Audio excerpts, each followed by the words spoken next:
지난 2주에 거쳐 우리는 이사야서를 살펴보았습니다. 오늘 남유다의 왕 히스기야로 넘어가는데요.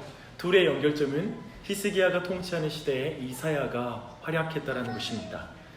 이제 히스기야는 18장 1절부터 우리가 이제 19장 전체를 쭉 오늘 살펴볼 텐데요. 이제 18장 1절에 보면 히스기야는 유다의 악한 왕 아하스의 아들이었습니다. 여러모로 히스기야는 아버지와 대조됩니다. 아버지 때 유다는 아수르의 속국이 됩니다. 그것은 매우 적극적으로 자발적으로 이루어진 것으로 보입니다. 아하스는 아수르의 눈에 들기 위해 모든 문화를 수입하기 시작합니다. 심지어 아수르의 종교까지도 수입을 합니다. 그래서 아수르의 신전의 그 형태를 그대로 가지고 와서 여호와의 성전의 형태를 리모델링합니다. 그리고 예배 형식도 바꾸기 시작합니다. 아하스 시대에 또한 가나안의 무속신학의 온상지였던 산당이 인 예루살렘을 합니다.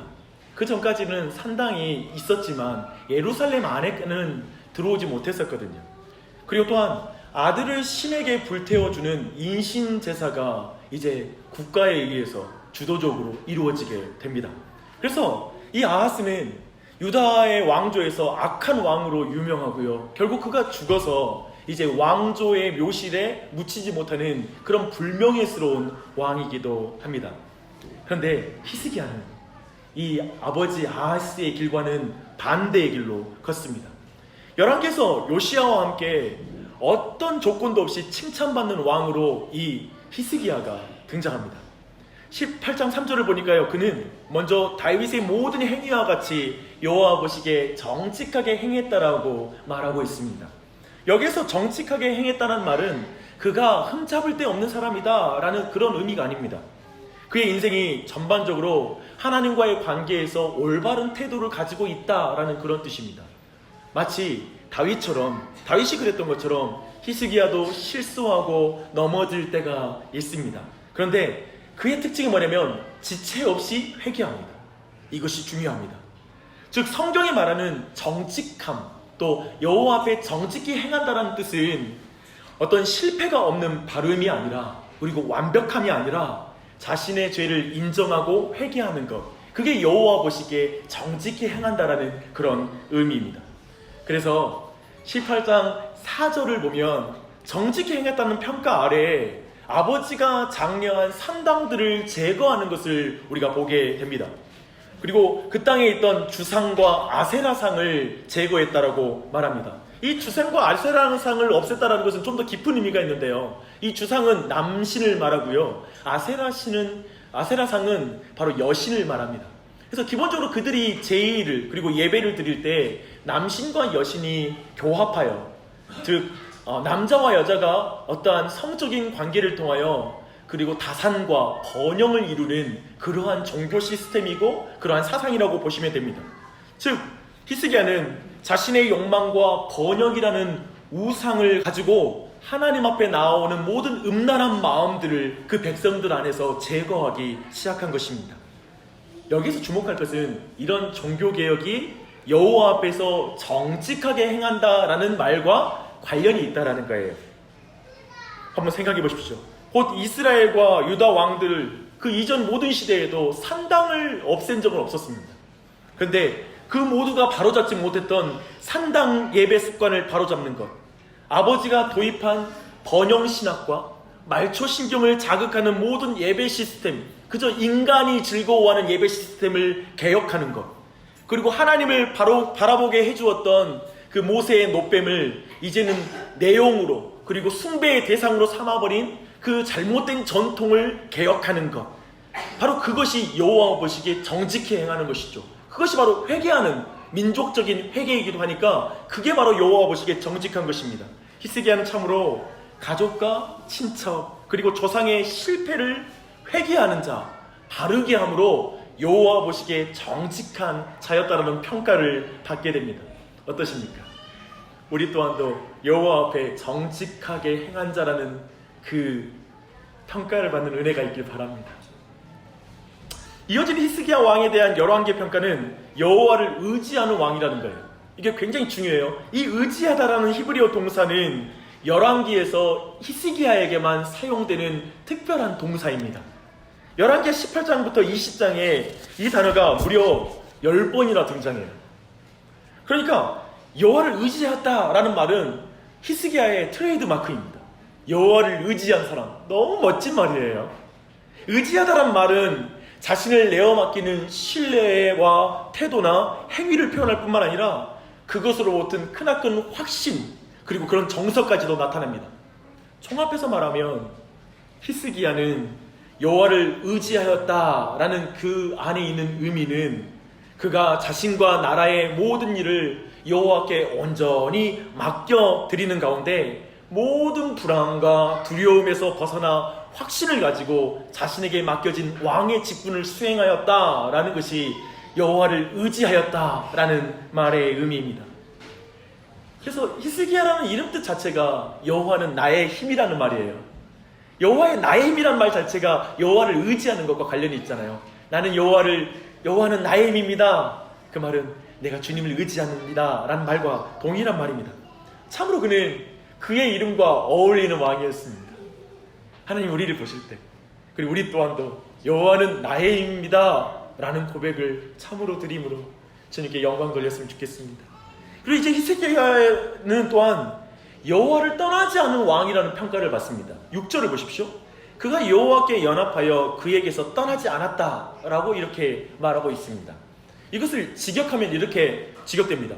여호와께 꼭 붙어 그를 뒤따르는 일에서 떠나지 않았다. 여호와께 꼭 붙어 여호와를 뒤따르는 일에서 떠나지 않았다. 히스기야는 한순간이라도 멀어질세라 하나님께 가까이 밀착해 있는 사람이었다라고 성경은 평가하고 있습니다. 어때요? 이건 매우 감각적이고 매우 우리 정서를 흔드는 그런 표현이죠. 그런데 어떻게 하나님의 뒤를 가까이 따라 밀착하며 하나님과 동행할 수 있을까라고 했을 때 열왕기 저자는 모세에게 명령하신 하나님의 법을 따르는 것이 곧 하나님께 밀착해 그분을 뒤따르는 것이라고 말하고 있습니다. 이제 모세의 법 등장하니까 이것은 좀 친밀한 표현이 아닌 것 같아요. 그렇죠? 법을 따르는 것, 그게 여호와를 따르는 것이다. 좀 그런 성경은 하나님과 친밀하게 꼭 붙어서 동행하는 삶은 하나님의 말씀을 따르는 것이 그런 삶이다라고 지금 설명하고 있습니다. 사랑하는 여러분, 제발 하나님과 친밀하게 하나님의 말씀을 여러분이 어떻게 지켜야 될 목록과 법으로 나열하는 그런 딱딱한 이미지로 오해하지 마시기 바랍니다. 성경은 말해요. 신약은 하나님의 말씀을 지키는 것은 하나님을 사랑하는 것이다. 어쩌면 말씀, 법과 사랑이 멀어 보이는데 그 법과 사랑을 연결시켜서 말하고 있습니다. 그래서 성경의 말씀을 지키는 것은 하나님을 사랑하는 것입니다. 지금 히스기야에게 하나님을 사랑하는 것은 하나님의 말씀을 지키는 것이고 하나님의 말씀을 지키는 것은 하나님께 바싹 붙어서 하나님을 따르는 것이다 라는 해석인 거예요. 이게 연결되어 있어요. 저는 여러분에게 하나님의 말씀이 사랑스럽고 그분을 따라가는 것이 여러분의 즐거움이 되는, 그리고 하나님께 바짝 붙어있는 내용이 되는 그런 은혜가 있기를 바랍니다. 이 상을 종합하면 이제 열왕기가 말하는 히스기야의 인생은 여호와를 의지하는 기도의 인생이었고요, 하나님의 말씀을 사랑하는 것을 특징으로 가진 그런 사람이었어요. 어때요? 너무 완벽한 인생이죠. 우리랑 너무 비교돼서 괜히 나랑은 좀 다른 종류의 인간처럼 보입니다. 하지만 그는 그의 인생 속에서 실제로 여호와를 의지하지 못하고 넘어질 때도 있었어요. 말씀 앞에 서지 못할 때도 있었어요. 하지만 그는 회개하고 돌이켜 정직한 인생이라고 평가받는 인생이었습니다. 그게 중요하죠. 우리는 이 사실을 이제 아수르의 침공이라는 현실 속에서 어떻게 이 신앙이 펼쳐지는지를 차근차근 살펴볼 것입니다. 그의 신앙의 여정을 통해서 보면 히스기야는 우리네 인생하고 크게 다르지 않은 인생이라는 것을 알게 될 것입니다. 완벽한 인생이 아니라, 흠잡을 것이 없는 인생이 아니라 뭔가 우리처럼 실수하고 실패하고 다른 것을 우려하는 인생이었지만 회개하는 은혜를 받은 사람이구나, 회개해서 정직한 사람이라 일컬음 받고 하나님은 나중에 그 사람에게 조건을 달지 않고 칭찬할 정도로 하나님을 의지하기에 그것을 의로 여겨주시는구나 라는 사실을 우리는 발견하게 될 것입니다. 그리고 또한 참으로 무서운 현실 속에서 전혀 상관없을 것 같은, 우리의 현실과는 전혀 상관없을 것 같은 기도와 말씀이 어떤 의미를 갖는지 오늘 말씀을 통해서 차근차근 확인하게 될 것입니다. 사랑하는 여러분, 이 말씀을 통해 우리 모두에게 은혜가 넘치길 바랍니다. 이제 우리는 남유다의 국제 정치 속으로 한번 들어가 보십시다. 기원전 721년에 북이스라엘은 역사상 가장 호전적이고 그리고 매우 잔혹한 제국으로 평가되는 아수르에 의해서 멸망을 당합니다. 히스기야는 그 당시의 왕이었기 때문에 그는 이 모든 멸망 과정을 지켜봤습니다. 매일 밤마다 사마리아 성을 둘러싸고 있는 그 전쟁 상황에 대한 뉴스가 그에게 계속 들려왔습니다. 특별히 그의 아버지 아하스는 북이스라엘 꼴이 되지 않기 위해서 적극적으로 아수르의 뒤를 쫓는 그런 친아수르 정책을 펼칩니다.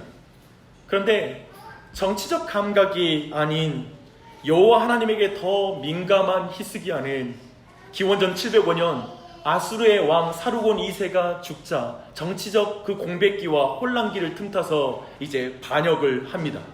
당시 아수르의 속국이었던 이제 블레셋을 침략하는 것이죠. 이것이 발단이 되어서 이제 701년에 사네립 왕에 의해서 이제 내정이 안정화된 아수르에 의해서 이제 팔레스틴과 그리고 이 가나안 지역의 이 반란을 이제 응징하기 위해서 군대가 파견됩니다.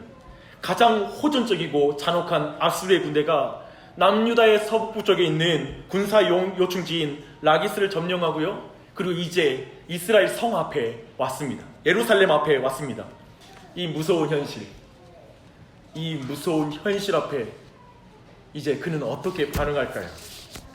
이제 18장 14절 이하를 보니까 히스기야는 아수르와 화친을 맺는 방식을 선택합니다. 그리고 그는 사람을 보내서 이렇게 말해요. 내가 범죄하였나이다 라고 참여하고 이제 백지수표를 그들에게 건넵니다. 즉 막대한 전쟁 보상금을 지불할 것이니 제발 돌아가 주십시오 라고 이렇게 말합니다. 그래서 아수르는 그 은 10톤 그리고 금 1톤가량 되는 그 전쟁 보상금을 요구합니다. 어떤 부분의 설교를 보니까 이걸 더블로 설명을 하더라고요. 은 20톤 그리고 금 2톤 정도에 해당하는 양을 요구했다라는 걸 보았습니다. 너무 막대한 양이었기 때문에 성전과 왕국 곳간에 있는 은을 모두 다 내어주게 되고요. 얼마나 많은 양이었기에 성전 문과 금 그리고 문의 금과 기둥을 입힌 금까지 벗겨내어서 아수르 왕에게 보내는 지경에 이릅니다. 그런데 여기서 이 히스기야의 행동을 어떻게 이해해야 될까요? 전쟁 보상금을 줘서 화친을 맺으려고 하는 히스기야의 이 행동을 어떻게 평가해야 될까요? 백성의 피를 흘리지 않고 기꺼이 은금을 버리는 그런 애민의 행위, 백성을 사랑하는 행위로 읽어야 되는 것일까요? 사실 성경은 이 사건에 대해서 직접적인 평가를 하지 않고 있습니다. 다만 이렇게 은금을 다 보냈는데 바로 아래 절에다가 이어서 은금을 줬는데 아수르 왕은 다시 이스라엘을 침공했다라는 것으로 우회적으로 이 행동을 대답하고 있습니다. 이때의 상황을 사네립은 그 역사 고고학자들이 발견한 한 비문에 사네립의 비문이라고 하는데요. 거기에 히스기야를 세 장의 새처럼 예루살렘의 제수로 가두었다라는 표현이 지금 기록되어 있습니다. 지금 성경의 흐름은 뭘 말하고 있습니까? 히스기야가 하나님을 의지하지 않고 성전의 금까지 내어주며 위기를 벗어나려고 했던 것은 잘못된 일이었다라고 평가하는 것입니다. 그는 은과 금으로 아수르 왕의 환심을 사는 것보다 대신해서 하나님을 더 의지해야 했습니다. 아수르의 재침공을 보며 히스기야는 자신의 행위를 어떻게 봤을까요? 어떻게 생각했을까요? 아마도 이렇게 생각하지 않았을까요? 하나님, 제가 잘못했습니다. 제가 주님을 의지하지 않고 은금을 의지했습니다. 제가 주님께 지혜를 구하지 않고 제 생각대로 내 꾀대로 하다가 이렇게 되었습니다. 하나님께 기도하지 않았고 말씀을 드리려고 하지 않았습니다. 제가 주님 의지하지 않고 다른 것을 의지한 것입니다. 주님, 저를 용서해 주십시오. 저를 용서해 주십시오. 저는 히스기야가 이 순간에 그렇게 고백했다고 믿습니다. 이것이 지나친 해석일까요? 왜냐하면 그 이후의 모든 일련의 사건이 그러한 해석을 가능하게 해줍니다. 이제 17절 이하로 이어지는 이야기를 통해 한번 확인해 보십시다. 이제 예루살렘을 둘러싼 아수르의 지휘관인 랍사게라는 사람이 지휘관인데요. 이 랍사게는 이름이 아니라 그 직위의 이름입니다. 즉 아수르 궁전 최고 관리자, 즉 왕의 최측근, 일면적으로 술을 맡은 관원장이라고 표현되는 그 최측근을 표현하는 게 이 랍사게라는 말입니다. 근데 히스기야가 정확하게 상대방의 직급에 해당하는 신하를 보냅니다. 이것은 지금 히스기야가 여전히 전투 의지가 있다는 걸 보여주는 것입니다. 예를 들면 전투 의지가 없으면 그 사람보다 훨씬 높은 사람을 보내서 국제적인 관리에서 우리가 굽히고 들어가서 우리 좀 어떻게 봐달라는 그런 식으로 갈 텐데, 동등한 지위의 사람을 보내서 내게 전쟁의 의지가 있다, 나는 너희들에게 꿀릴 것이 없다 라는 걸 히스기야는 밝히고 있습니다. 이때에 랍사게는 히스기야에게 전하라고 말하면서 히스기야를 막 조롱합니다. 주목할 것은 랍사게가 의뢰하다라는 단어를 8번이나 사용해요. 19절, 20절, 21절, 22절, 24절, 30절에 8번이나 사용합니다. 열왕기서는 히스기야만큼 여호와를 의뢰한 왕이 없었다고 평가했는데, 그런 히스기야가 랍사게는 내가 의뢰하는 그 의뢰는 무엇이냐? 라고 이렇게 질문합니다. 굉장히 대조적이죠. 랍사게는 히스기야가 의지할 수 있는 모든 걸 공격해요. 그리고 이제 말로 그가 의지하는 모든 걸 무너뜨리려고 해요. 이렇게 말해요. 첫째, 혹시 애굽의 도움을 의뢰하는가? 애굽은 상한 갈대 지팡이인 것을 모르는가? 둘째, 혹시 여호와를 의뢰하는가? 나는 당신이 여호와를 위해 단행한 종교개혁을 알고 있다. 그런데 그 여호와는 당신을 도와주지 않고 지금 뭐하고 있단 말인가? 지금 우리가 너를 포위하고 있는 이 순간에 너의 신은 어디에서 뭐하고 있단 말이냐? 지금 포위당한 상황을 보면 어쩌면 여호와가 너희에게 징계하는 것은 아니겠느냐? 라고 이렇게 말합니다. 셋째, 혹시 군사력을 의지하는가? 너희들 말 탈 수 있는 사람이 한 사람이라도 있으면 내게 보내봐라. 우리가 2,000마리의 말을 주겠다. 말을 줘도 탈 사람이 없는 너희들의 군사력으로 우리를 대항할 수 있다고 생각하는가? 히스기야, 현실을 봐라. 의지할 것 없는 너의 비참한 상황을 봐라. 괜히 백성들을 고생시키지 말고 비참하게 만들지 말고 빨리 항복하라 라는 이것이 이 랍사게가 하는 말이었습니다. 한마디 한마디 히스기야의 폐부를 찌르는 말이고, 또한 백성들의 마음을 분열시키고 흩어지게 하는 말이었습니다. 왕과 백성들을 분리시키는 말이에요. 이제 팩트체크를 할 차례입니다. 두 번째 주장만 빼고 다 사실이었습니다. 애굽은 구원군을 파송했지만 아수르 군대와 부딪히기 전에 후퇴하여 도망쳐버렸습니다. 그리고 지금 아수르는 유다의 46개 성읍을 이제 아수르의 수중 안에 들어갔고요. 군대는 완전히 와해되어서 탈영병이 생기는 상황이었습니다. 그러나 한 가지는 거짓 뉴스였습니다. 여호와를 의뢰하는 것이 헛되다고 말한 것은 거짓말이었습니다. 이 한 가지 랍사게의 오판이 이제 결국 아수르를 결국 패주하게 만드는 이유가 됩니다. 그런데 우리는 지금 이렇게 팩트체크를 할 수 있는데요. 지금 히스기야의 사신으로 가 있는, 협상단으로 가 있는 세 사람은 이 팩트체크가 전혀 안 됩니다. 이제 그중 세 사람이 아무도 랍사게의 이 말에 반박을 하지 못합니다. 그들의 눈은 하나님을 보지 못하는 랍사게의 눈과 같이 시력을 잃어버린 상태였고요. 협상단은 여호와보다 아수르 왕 사네립이 강해 보였고, 지금 눈앞에 보이는 수많은 군대가 더 강력하게 보였을 것입니다. 하나님의 손보다 사네립의 손이 더 커서 사네립의 손에서 우리 예루살렘을 구원할 수 없을 거야 라는 그런 결론에 도달하는 것입니다.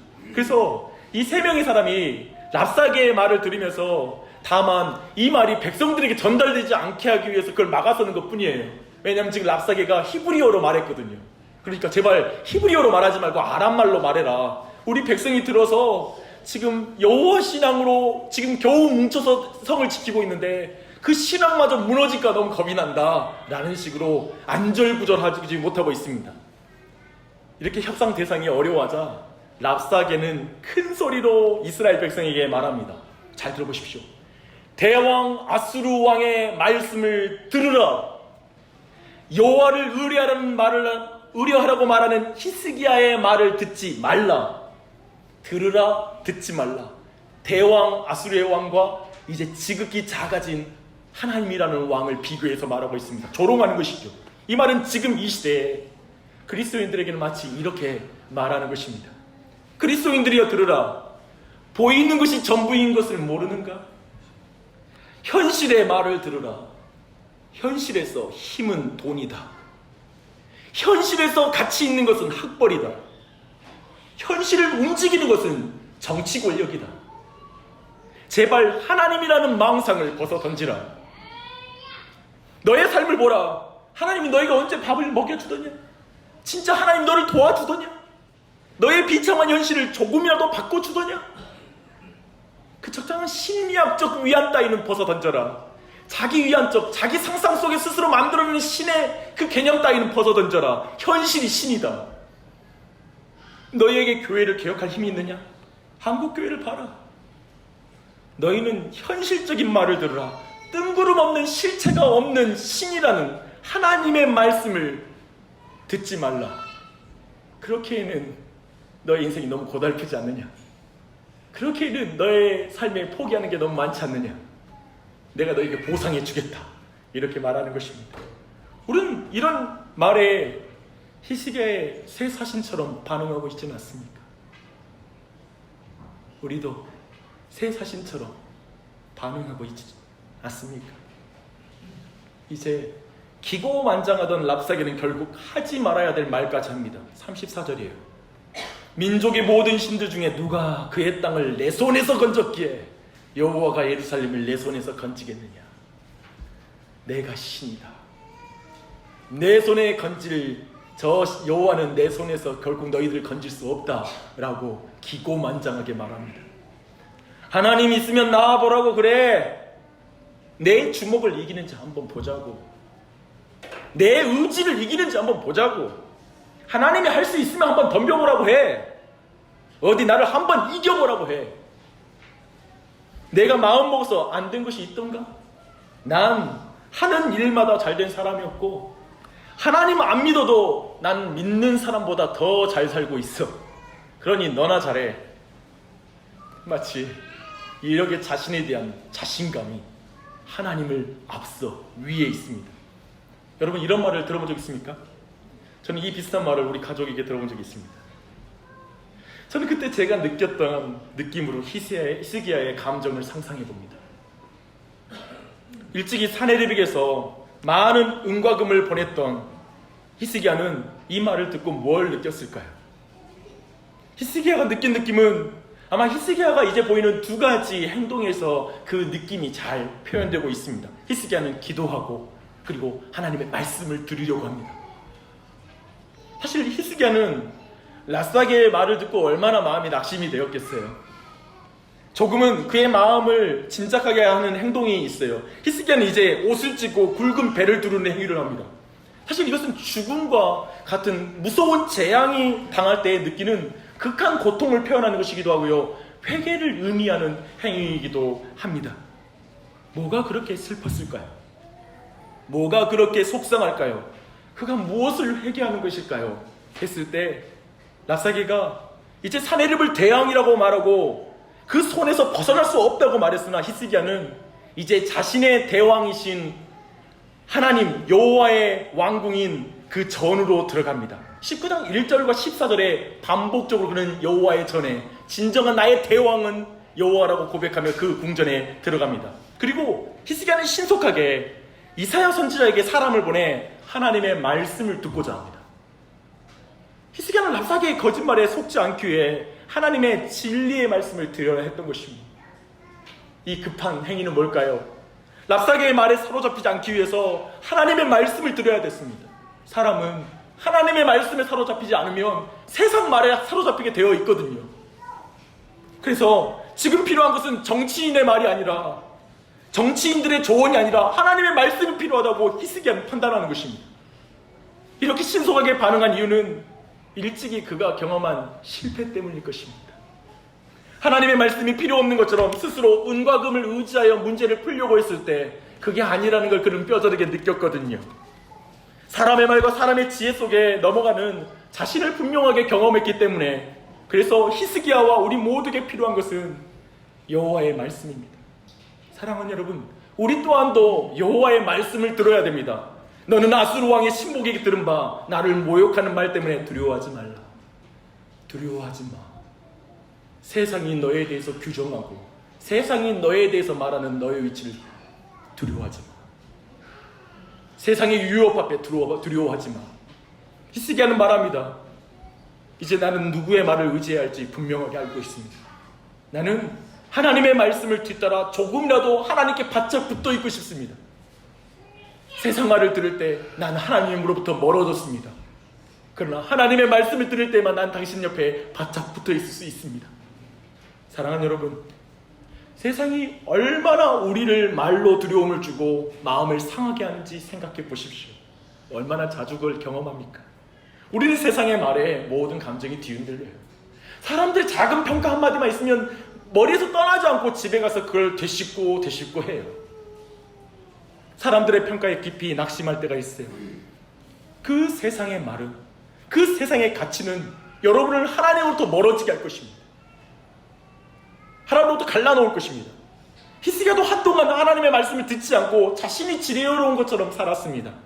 하지만 다시 하나님의 말씀을 듣고다 돌아옵니다. 다시 회개하고 하나님 앞에 나아갑니다. 이것이 여호와 앞에 정직히 행하는 것입니다. 하나님 이걸 보고 야, 너 정직하다 라고 말씀하십니다. 그리고 히스기야는 대왕이신 여호와를 의지함으로 기도합니다.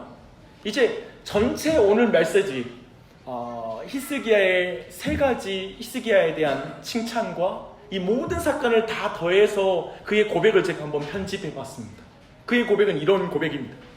여호와 하나님, 제가 하나님을 의뢰하지 않고 은금을 의뢰한 것을 용서해 주십시오. 보이지 않는 하나님을 믿지 못하고 보이는 현실 앞에 무릎 꿇은 것을 용서해 주십시오. 어느새 보니까 난 하나님으로부터 너무 멀어져 있네요.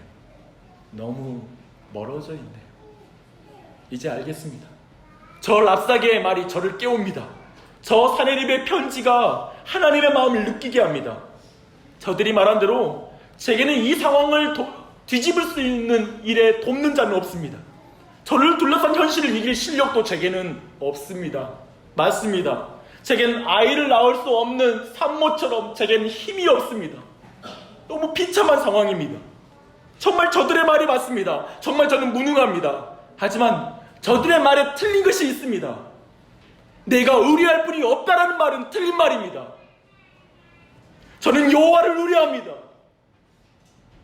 참으로 여호와를 의뢰하는 것이 헛되다라는 저들의 말은 거짓말입니다. 현실 앞에 여호와가 무력하다는 말은 틀린 말입니다. 모든 질병과 우리 인생의 문제 앞에 여호와는 무력하다는 말은, 나를 방관하고 있고 나를 버리고 있다는 말은 거짓말입니다. 저 사내립, 곧 보이는 권력과 돈, 높은 지위보다 하나님이 작다고 말하는 것은 제가 참을 수 없습니다.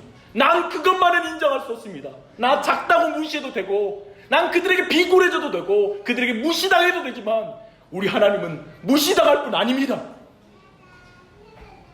하나님이 이 세상으로부터 그 백성을 구원할 능력이 없다는 말은 거짓말입니다. 보이는 것이 전부이고 하나님이 없다는 일도 말도 받아들일 수 없습니다. 하나님 여호와여, 주는 천하 만국의 홀로 하나님이십니다. 주께서 천지를 만드셨나이다. 천지를 만드셨나이다.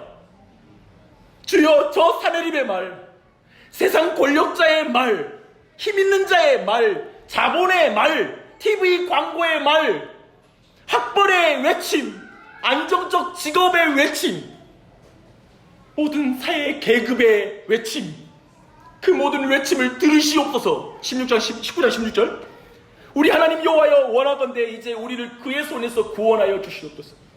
그리하면 천하만국이 주 여호와가 홀로 하나님이신 줄 알리이다. 지금 이 순간 우리에게 그렇게 말씀하시는 것입니다. 히스기야의 기도 속에 여호와 앞에 정직하게 행한 히스기야의 감정이 보이십니까? 이게 여호와 앞에 정직한 겁니다. 한번 보이는 현실 앞에 무릎 꿇은 사람, 은과 금을 의뢰했던 히스기야에게 제게는 옷을 찢는 히스기야의 마음이 이해가 됩니다. 그리고 그가 여호와를 의뢰하는 그의 기도가 좀 더 친근하게 와닿습니다. 너무 완벽하고 흠이 없고 빈틈없고 실패도 없는 사람의 고백이 아니라 한번 실패해봤고 넘어져봤고 그리고 인생의 한 기간 동안에 자기 힘으로 뭔가 일이 잘 풀리는 것처럼 생각해 본 적이 있고 그러한 사람이 이게 아니구나. 여호와의 말씀을 들어야 되고 그리고 여호와께 기도해야 되는구나. 내가 의뢰할 대상은 결코 이게 아니라 창조주 하나님을 내가 의뢰해야 되는구나. 그 사실을 이제 다시 고백하는 것. 근데 놀랍게 하나님은 그걸 보고 야, 너 정직한 사람이야. 너 정직한 사람이야. 너 의로운 사람이야. 너의 힘으로 스스로 구원할 수 없다고 믿고 나를 의뢰하고 나를 신뢰하는 너가 바로 의로운 자야. 내 자녀야. 나의 사람이야. 라고 말씀하시는 것입니다. 그래서 저는 히스기야의 기도가 위대한 기도가 아니라 여호와만을 의지하는 겸손한 기도인 것 같습니다. 그렇지 않습니까?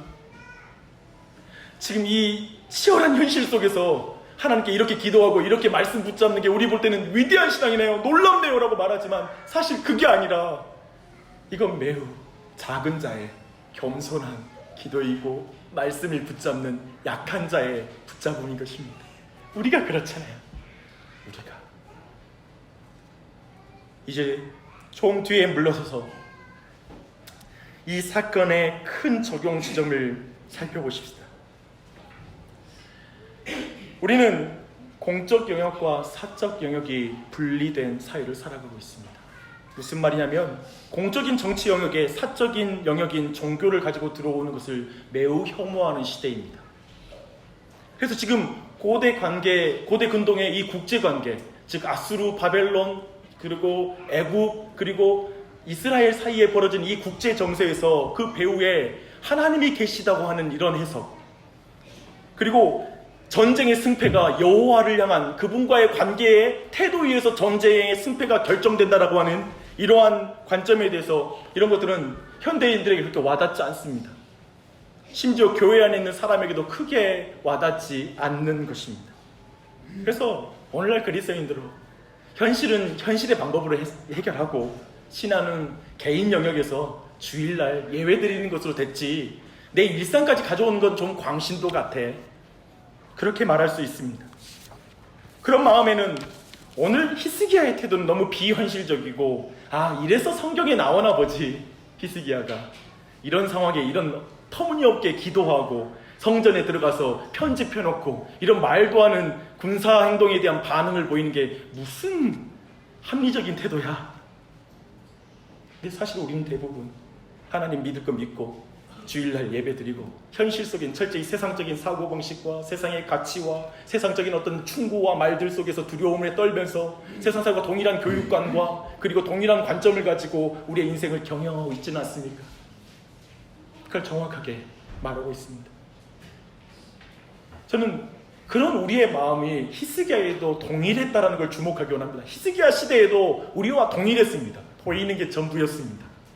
하나님께 기도하고 여호와를 의뢰하는 것은 너무나 허무맹랑한 일이었습니다. 국제정치에 도대체 하나님이 무슨 상관이 있단 말인가? 그저 정치적 감각이 필요한 것이지 하나님에 대한 감각이 왜 필요한가? 이것이 아하스의 생각이었습니다. 아니, 적군을 앞에 두고 왜 선지자를 찾고 왜 성전에 들어가 기도하고 난리야? 바로 그 지점입니다. 지금 그 지점이 히스기야를 통해 우리에게 하나님이 전하고 싶어하는 메시지입니다. 왜냐하면 우리는 계속 이 마음이 떠나지 않거든요. 현실은 현실이야. 그래도 현실은 현실이야. 하나님이 거기는 아니야. 하나님을 끄집어들이지 마. 하나님은 주일날 어느 한 공간에 내 마음의 한 영적 영역에만 머물러 있으면 돼 라는 그 마음이 우리의 마음에 지배하고 있거든요. 성경의 하나님은 그러나 이렇게 말합니다. 성경의 하나님은 온 만물의 창조주이다. 지금도 온 땅을 통치하고 있다. 모든 역사에 크고 작은 모든 인생 것과 인생의 작고 큰 모든 일 가운데 하나님은 간섭하고 있다. 그리고 그 하나님은 말씀하시는 하나님이고 그리고 그 하나님은 우리의 기도를 들으시는 하나님이시다 라고 히스기야서는 말하고 있습니다. 저 또한 하나님의 손을 벗어나는 그런 사람이기도 합니다. 때로는 그렇게 하나님을 의뢰하지 못하고 다른 걸 의뢰하는 그런 신앙일 때도 있습니다. 목사가 되니까 그래요. 저는 큰 돈을 쓰지는 못합니다. 근데 큰 돈이 필요할 땐 그런 생각이 들더라고요. 야, 돈 있는 사람들은 좋겠다. 이거 그냥 한 방에 해결되네. 근데 저는 수개월을 기도해야 되고 여러 가지를 또 거쳐야지 하나님이 그제야 주시는 것 같은 그런 인생을 살고 있거든요. 그런 마음이 들어요. 불쑥불쑥. 그런데 그런 마음이 내게도 들고 나도 그런 사람입니다. 근데 저는 분명히 확신합니다. 우리에게 필요한 감각은 부동산 감각도 아니고 현실적인 감각보다 하나님에 대한 감각이 너무나 필요합니다. 우린 너무 하나님에 대한 감각이 너무 죽어버린 거예요. 세상 사람들이 뭐라고 비난해도 괜찮아요. 세상 사람이 나에 대해서 판단하는 판단은 다 인정할 수 있어요. 야, 너 별로다. 너 실력 없다. 너 좀 왜 이렇게 무능하니? 그거 참을 수 있어요. 한국교회가 물질적이고 부패하고 비도덕적이고 이기적이란 말, 그리고 정말 한국교회 실력 없다라는 말 인정해요. 그런데 하나님이 무능한 건 아니에요. 하나님은 살아계시고 온 역사를 다스리십니다. 아멘. 아멘. 하나님의 말씀은 승리할 것입니다. 모든 육체, 모든 푸른 마르고 꽃인 시드라 여호와의 말씀은 영원할 것입니다. 그분은 역사를 주관하고 계십니다. 분명 그분은 다시 오실 것입니다. 아멘. 그러하게 난 그 왕의 통치를 받겠습니다.